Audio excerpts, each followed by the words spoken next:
is part 3 of Unit 3, Section A, Class 4 English. My boy, you seem to be troubled. मुझे लग रहा है कि तुम किसी परेशानी में हो.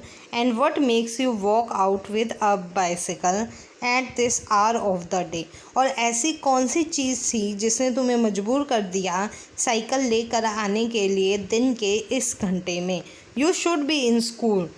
आई सपोज़ मुझे लगता है कि तुम्हें इस टाइम स्कूल में होना चाहिए. The old man asked with concern. Old man ने ये सारी बातें पूछी चिंता जताते हुए.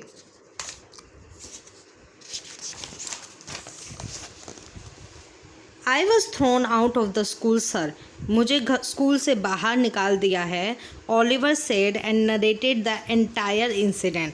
ओलिवर ने कहा और उसने पूरी उस घटना के बारे में उस ओल्ड मैन को बताया.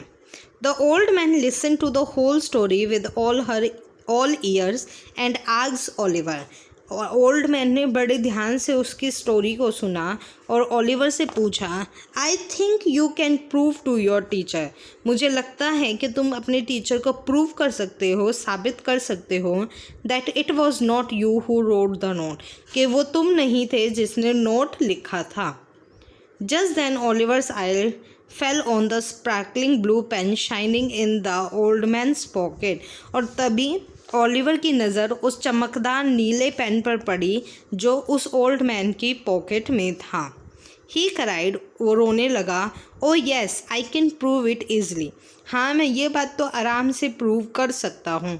And rode back to school like the wind. और जैसे तेज़ तूफान चलता है वैसे ही वो अपनी साइकिल चलाकर भागता हुआ वापस स्कूल गया.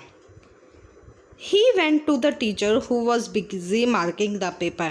वो टीचर के पास गया जो पेपर चेक कर रहे थे. Sir I did not cheat. मैंने चीटिंग नहीं की.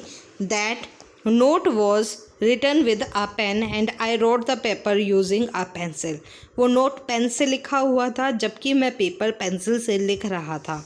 अबव दैट, इसके अलावा, You can find the answer to question 12 already done in my answer sheet. और आप देख सकते हैं कि मैं अपनी आंसर शीट में क्वेश्चन 12 का आंसर ऑलरेडी लिख चुका हूँ. You can check with my handwriting too. आप मेरी हैंडराइटिंग भी चेक कर सकते हैं.